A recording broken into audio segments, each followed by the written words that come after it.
Well, we're home. Uh, and no worse for wear. This is the long version because I've got my family and friends and a lot of customers. We really like to know the story. Sheila and I take motorcycle trips. We've done this for years, and this kind of this lighting and this where we're sitting is the last thing we did was sit on this couch, put our motorcycle boots on, and headed out. We knew we were going to go to Telluride to a blues festival to see J J Gray. But I told her, well, let's do it instead of a week long, let's do it 3 week long. And Hunter took me to lunch on a Thursday, and he said, Dad, why don't you just make this your retirement? And after 35, 40 years of making sure in my heart I believed that the reason I came into your salons is you can make one more dollar. It was never about us making money. We never really made any money, but we both of us with our service knew that we could help you make and keep one more dollar. So we took this ride. I agreed with Hunter, and I didn't hate my job. It was hard to retire. I love you guys, my customers. But we got on that motorcycle, and we stalled. We went around the country before to go to Colorado, and we went to Carlsbad Caverns. That was cool. By the way, go. We swung by the Grand Canyon. That was badass. Then we went to Zion National Park, and that was really cool. And rented ATVs, and I actually got the Ducati stuck in the sand. 20 yards took us a whole day to get out of. But for me and her, it's all I liked. I mean, from my high school ring showed up a few months ago. I lost in 1979. And the woman asked me to describe the ring. And I said, man, I remember it was gold. And it had Westlake on it. And when I got it, on my, I'm emotional. This is a bit of bitch.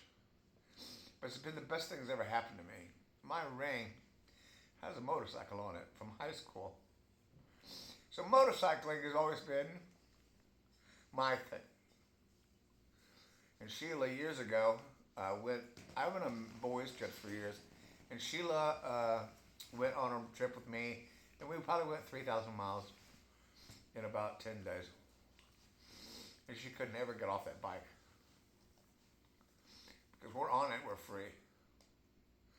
And so we left Zion National Park, and we were going to meet our friends, John and Susan, they're longtime friends, and just they're like soulmates.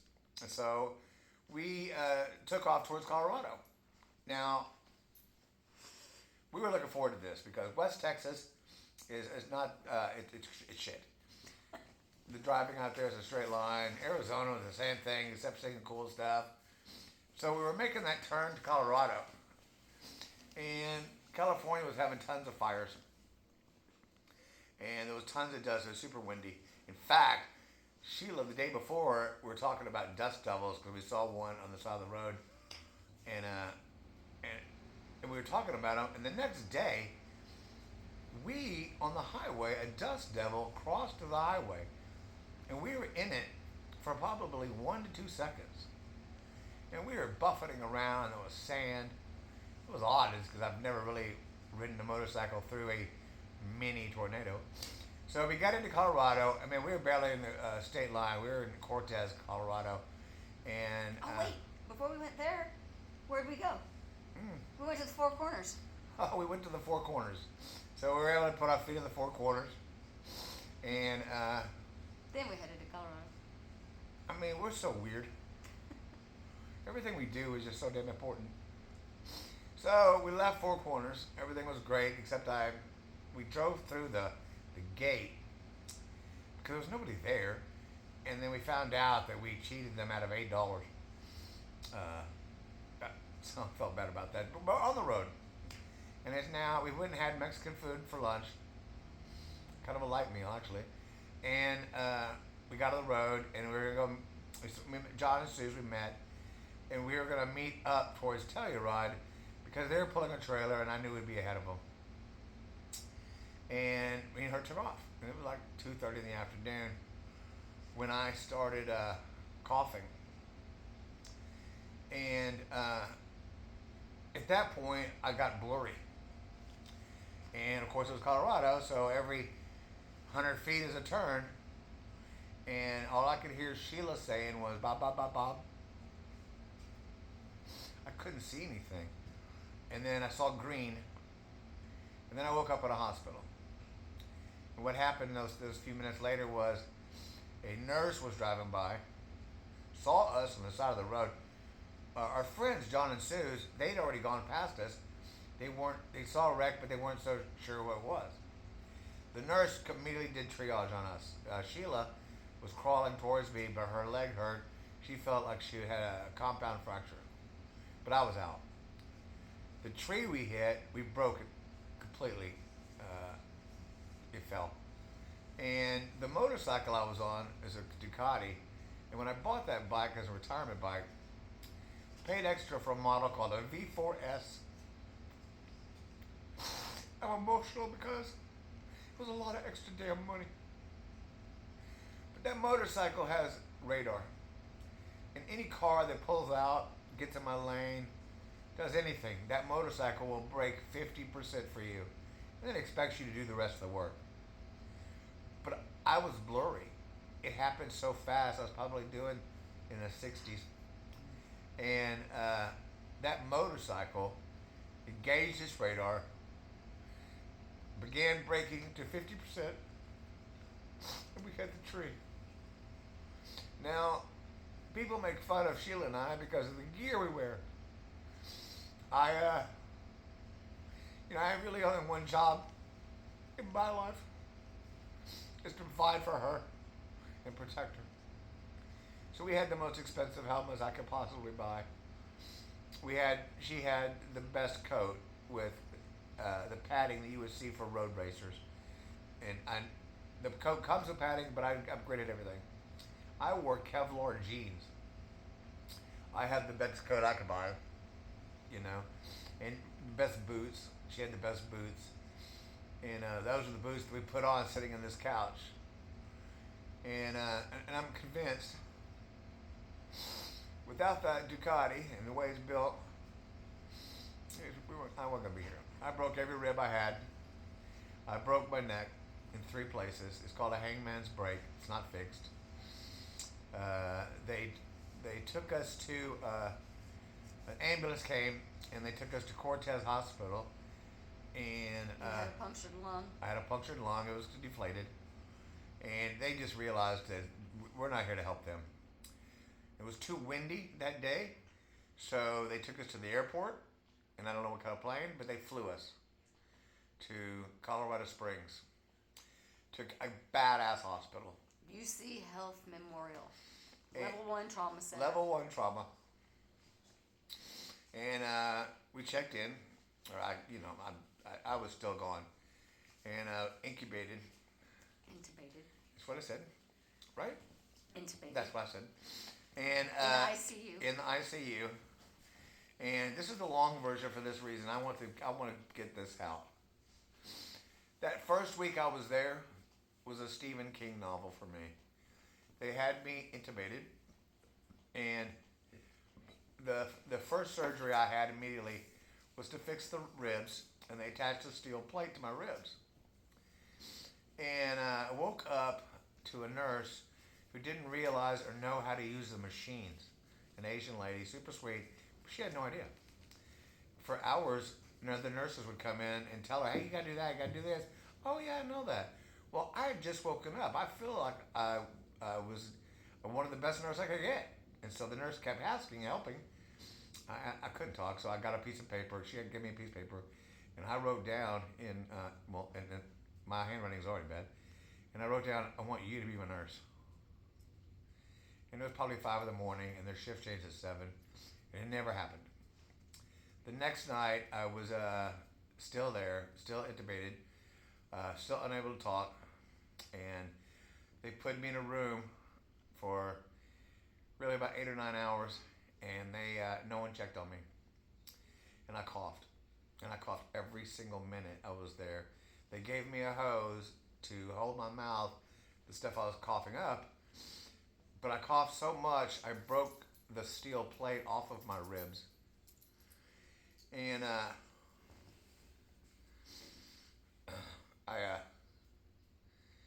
when I got to another place and I could get to somebody, my kids had finally arrived. Not finally, they were there when I woke up, and they were been there for days.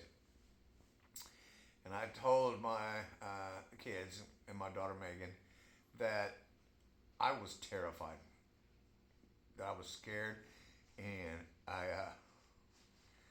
really no one in my family, hell, no one has ever known me to be scared.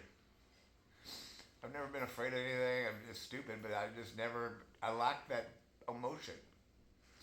But I was real clear how scared I was. I thought I was going to die. And when I saw my three kids standing over me, I really thought they were going to lose their dad. My daughter Megan made sure the management knew.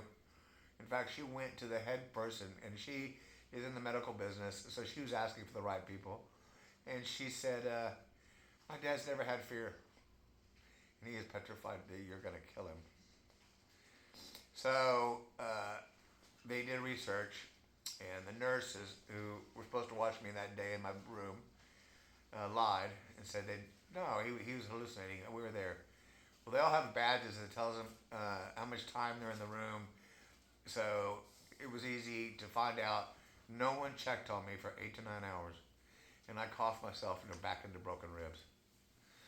Busted the plates loose. Busted the plate loose. So I had to have surgery the next day to redo what they did. And the surgeon was so mad. The female surgeon came in and asked my side of the story. And that's how they found about the timing, etc. She was pissed because she was fantastic and she did good work. And for them to just sit there and let me break my own ribs again was it was straight out of a Stephen King novel. I mean, I swear, you would read the stories, but I lived it. And the reason I have a long story is because that's just fucked up. Everybody should know that the kids at night in ICU are all in their 20s, and I had 20-year-olds later, and the different ones, some care, have a heart. These kids were there for a buck, and I could hear them laughing. And they were calling me an 8-year-old, and I couldn't talk, and I could hear them, and because I was able to control anything on my body, up or down, and so I got moved to the fifth floor. Fifth floor. Fifth floor. Yeah. And I got exceptional service. Ever since that floor that I was on, they moved up. I had exceptional service. One of the best things that ever happened in my life. Sheila was hurt. She broke her legs, her hand, her knee, and she's in a wheelchair. She cannot walk. She can't walk for a long time. And, of course, I saved her a lot because I was in front, and she bounced off my ass. But I had a male nurse named Cody. And Cody asked me... That was your day nurse in ICU. Yeah. Cody asked me, have you seen your wife? And she was still on another floor. Her injuries are different than mine. And we hadn't seen each other. All she saw me was during the wreck. So I asked Cody to get me out of bed and put me in a chair. And he kind of cleaned me up and kind of messed with my hair. And we never told her. And he called up there and said, it's okay if you want to see Bob. Do you want to? And she's like, yeah. So they put her in a wheelchair. And they closed all the curtains. And Hunter was there, and the kids were there. And there's a particular song that Sheila and I have danced to. It's our song. And Hunter put that song on when she walked in the room. What was it? Eric Clapton's "Oh My Darling, You Look Wonderful Tonight." You look wonderful tonight. So that was playing low key, and she expected me to be in the hospital bed, horribly looking, and I wasn't. I was in a chair, and we were able to kiss and hold each other. And I was able to apologize to her because at that time I really felt I hadn't protected her. And I'm sorry. It's probably the drugs I'm on, which is Tylenol 3. I can't blame it. I wouldn't let them give me too many narcotics. I'll get to that. And so we were in love. And we got to hold each other. They gave us unlimited time, which wound up being about an hour. And she went back to her room because she hadn't been discharged yet. I hadn't even had surgery yet. Yeah. I still had rods sticking out. Her leg is just, it's jacked. And so I told Cody when it's over that I'd never gotten a gift like that in my life. To be able to show her that I was still strong and I was still able to protect her. And they moved me again to another floor. He went on vacation. Every nurse there was amazing, but they moved me to another floor because I was getting better. And honestly, at that point, I had no more pain. I had no rib pain. I had nothing at all except for this. This is heinous, but it keeps my spine aligned because when they got in to do the neck surgery, they had seen previously, somewhere in my life, I've had a heart attack. Full-on heart attack. I now have any idea when or where, and so they wouldn't do any more surgery on my neck, thinking that I could have a heart attack. So everything just stopped, and they put this brace on me. And so I've lived with the brace because I've had no pain, for the most part, at night or anywhere else from the wounds. So then this floor, they just, because Sheila, because they had me on Dilaudid. I was having heavy hallucinations of being trapped in my bed, where it was real, and I was, again, that wasn't anybody's fault because the nurses were there, and Sheila never left my side. There was a couch that she made into a bed. After I was discharged. After she's discharged, she's out of the hospital, but she just changed floors and just slept in his room. So I had them get me a recliner, so I could work with this vest and still be able to sleep. We put it side by side, and there wasn't a time at night that we weren't holding hands. And I made it clear to the nurses, because at a hospital you cannot sleep. The vampires come in at 4 to take your blood, and they're horrible. They could not find my blood. 8 or 10 times, no find, and they would leave. But yet they turn on all the lights.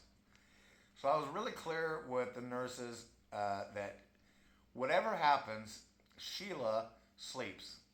Now she woke up with all this stuff, but they didn't turn the lights on. They would come in with their cell phones and their light, and they would honor my wishes. And because we held hands, they knew I was serious. And I mean, that went on for almost a week and a half to 2 weeks. And I had one nurse, Kristen, which was ex-military, badass, and there's a lot of stories there. She guarded our door. She called the vampires, the blood takers, and said, do not send anyone to this room if they're not the A-team, because they could never find my blood vessels. And they never came again.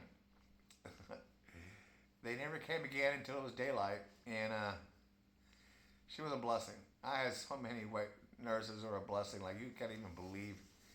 I mean, they not only they take care of me, but if she needed something, they were on her too.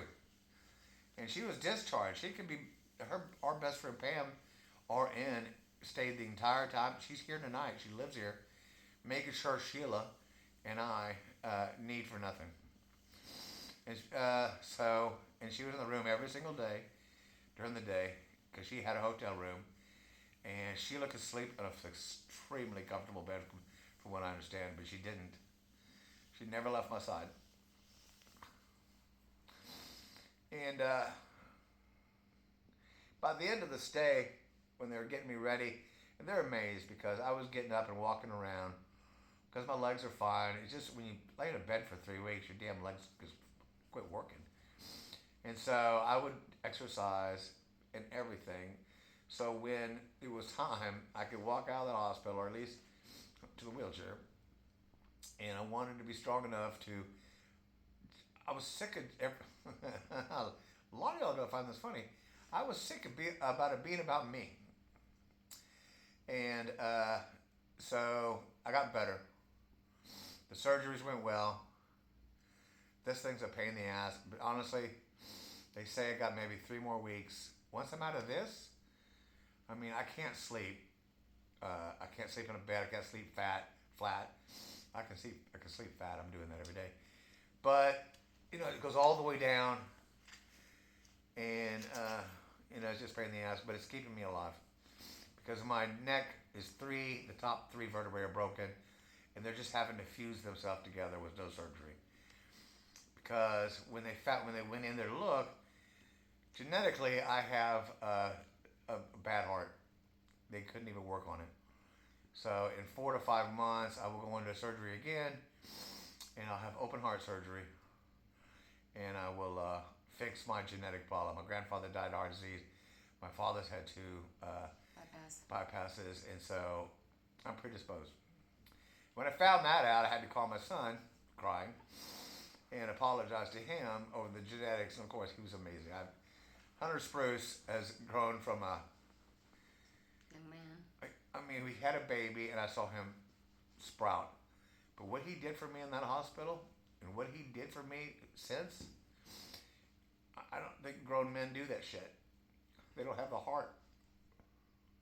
So I'm super proud of him. And I'm super proud of my girls because they were there for me. And they called me every day.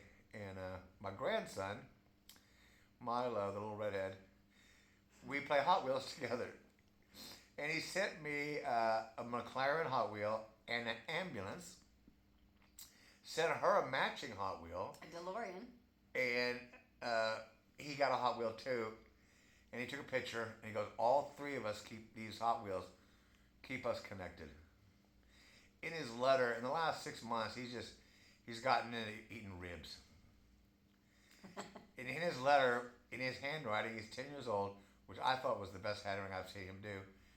He said, man, it's funny how much I love ribs and yours are broken. Which was a great letter, except I did laugh out loud and I was going to break another damn rib. Anyway, this is long, but I really want the people who care to know. And so we went through all the processes and the medicines, and I asked, I wasn't going to take any more narcotics. So I just went to Tylenol 3 because I didn't have any pain level above 2 or 1. And this brace, I said, was a 10. And they're like, well, there's not a pill for that. So they discharged me. They discharged me, and I've never been to the doctor before. Since 1978. And they're asking for a primary, and I've never had a primary. Because Sheila and I have never been sick. And if I've ever been sick, holistically, she'll figure out the right soup for me to drink. So I never had a doctor. I didn't know what to do. And so, and also, from Armstrong McCall, I had insurance for years and years. And then Obamacare came out. And because we didn't have pregnancy on our plan or dental, he couldn't afford it any longer. And so we dropped the insurance. And that was right before the invention of Code 80. Code 80 is to the Salon Lifeline, trying to make sure that everyone that we loved could make at least $1 more. And it was a big deal for us. If If you need to bleach at 1 in the afternoon, you got bleach at 1 in the afternoon. I mean, or on a Saturday, we had people come to our house on a Sunday. Nothing I wouldn't do for my clients. It was never even a question. And not for her either, not for Hunter. It was just, we never thought about it. It's just, you get what you want when you want it. And we never overcharged. But nonetheless, Hunter came, he went to Puerto Vallarta. He had a trip already planned. And he was with my daughter's father-in-law. The man took a penny and made millions. And I said, please, go to school. Learn everything you can, because he's an older man. And I said, well, Dad, I don't want to leave you. And I said, yes. Yeah, because where do you get that school from? And he went, and he did go to school. He's actually been teaching me things in Government. But he flew back from Puerto Vallarta all the way to Colorado, left early. The trip wasn't over. And flew back. And I asked him not to, because Pam was going to drive us back. She made sure we had a badass van that Sheila could be comfortable and get in and out of with a wheelchair. And that had a captain's seat so I could maybe lean back and somehow make this brace comfortable. But he flew back, and it was totally... We left Colorado, and it should have been a 3-day drive, but we left Colorado, and we went directly to Amarillo, armpit of the world. He got us a really cool room. Both of us, him and I shared a room, and Pam and Shields shared a room. And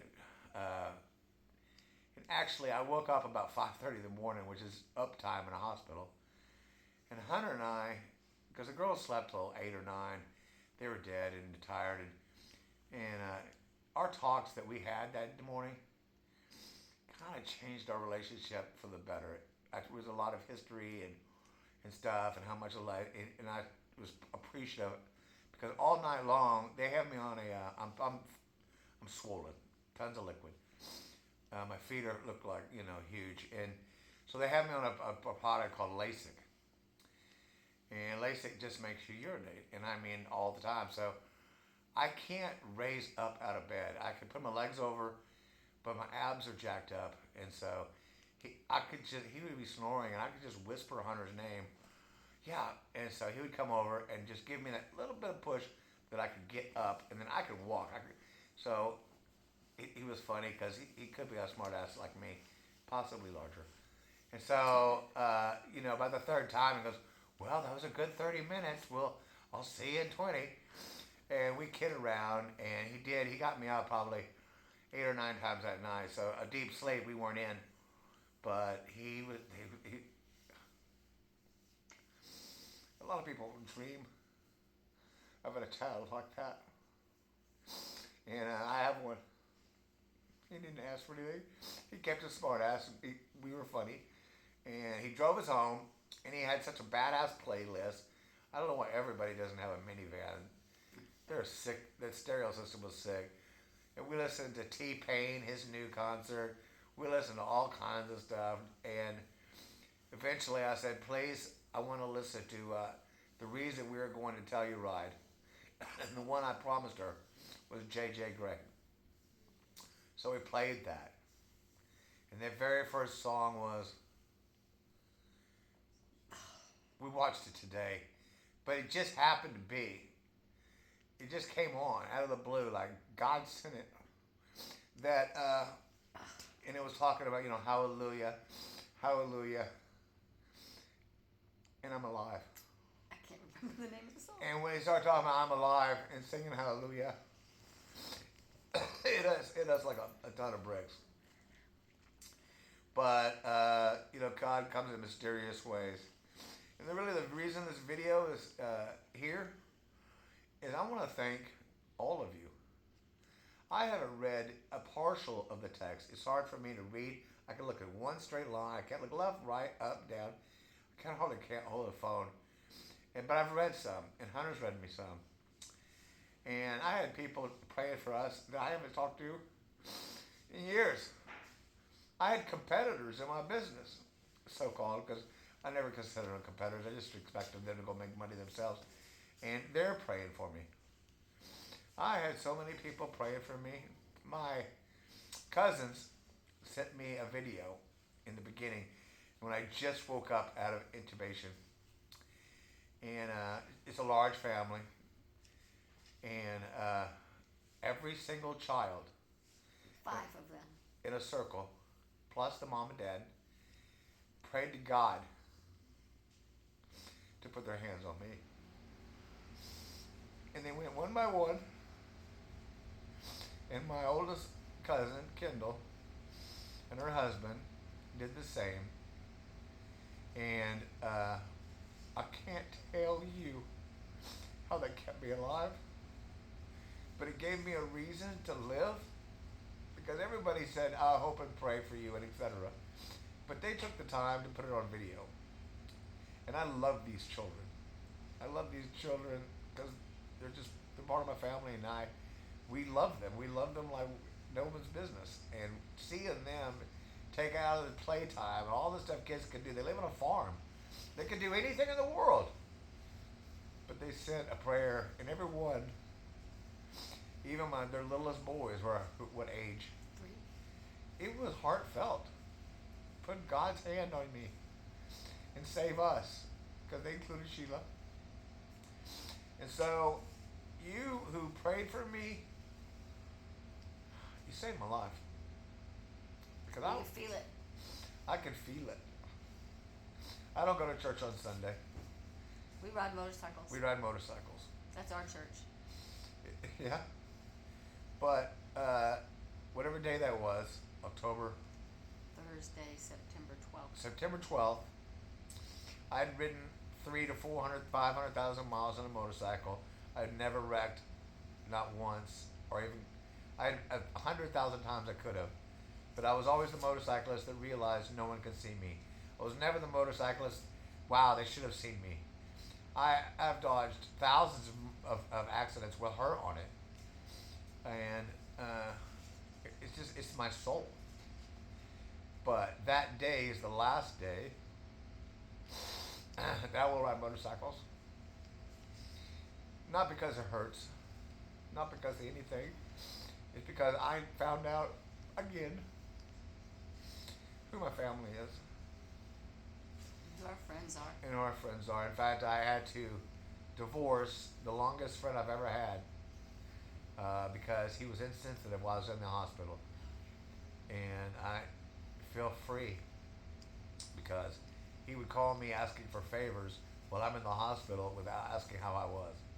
And I don't need to be around humans like that because every human I know is a well-greased ball bearing and their lives are perfect. So that freed me a lot of my life. But I want to thank you if you prayed for a millisecond. If you started a prayer chain, and I've heard there's a lot of that. The power of prayer is positive. And positive thinking has been what Sheila and I have done since our whole lives. No matter what it is, we can find the positive. The nurses in the hospital we were rock stars because we couldn't find anything wrong with what's going on. We kept finding the good in every damn thing. And so it wound up being the best thing that's ever happened to me in my life. Besides hurting my wife, which I feel bad. It was the worst day of, the best day of my life. Everything came out perfect. I got rid of some crap, and my family kicked in like I hope your family would. But I love you guys. I'm off of motorcycles. I have a garage full of them. I didn't total the Ducati, so Geico's gonna get it back to Dallas, rebuild it, and it's for sale. But I can't be without these humans. And I've seen the world on the motorcycle. And we had trips. I wanted to drive from my house to South America. We wanted to tour Europe. And we're going to do all those things except South America. We'll tour Europe. But there'll be 4 wheels. And I really don't like 4 wheels. But I will be accustomed because we're coming home and I saw people on the road. Hunter asked me, how do you feel when we passed motorcycles? And I just went into crying spell. We pulled in a gas station and some motorcycles pulled in and Harleys, touring bikes. And 2 of the guys were not wearing a helmet. And Sheila PTSD, went in just a complete cry fit before we could go into the gas station. So I'm done with my passion because two of my daughters are right here, the only two I have, and this one. And I called Dad before I came home, and I told Megan, I texted her, I want Mom to have these special flowers in a huge, and I said actually price is no object. And from Devon Flowers of Grave, and in the card, I wanted her to know her sacrifices. I fell in love with her, which is saying a lot because I've never fell out, but she knew what I meant. You guys, you saved my life. Every one of you, everyone that you just took a second. I had people to reach out to me. I know they liked me, but they called me, Dale, and I realized how many people actually liked me. You know, because I worked hard to make sure everybody was right, but you guys made me feel loved. So I'm home. It's been a couple days we've been home. The kids came over today, brought my grandchildren, and you know, life, that's what it's about for me. So I love all of y'all. I'm glad, and good luck on this time. Hopefully the family will watch it. Not everyone should watch this long ass video, but I had to get it out, how it all went and how it came out. And there's not one damn thing that's wrong. I will get a bill the size of Detroit. The hospital took care of me like I had insurance, no doctor, no nurse, no nothing new. And I was never anything but treated with respect. I have insurance now because I called Hunter and I said, I don't care what it costs, the most expensive insurance you can find, because I never want Mom to be hurt. So we are fully insured, and I've got some roads to handle monetarily, but I've done it all my life, and I'll do this one. It just sucks that it was a week after I retired. So I love all of y'all, and I thank all of y'all. Do you? Absolutely, thank you. And we're more in love than ever, and I'm more in love with you. Yeah, you over there, and you there, and that one. I love y'all. You saved my life with this positive energy. Thank you. I'm going to end this video in 5 seconds. Thank you so much. Oh, see, that's Megan's hand. She has a beautiful hand. She's a great photographer. It's at the top. Okay, yeah. I love you guys, and Thank you so much. I can't wait to see your faces. And when I get this brace off, I will talk to you in person. It's just a pain in the ass. But I love you, and I hope to see and hear you soon. Bye-bye.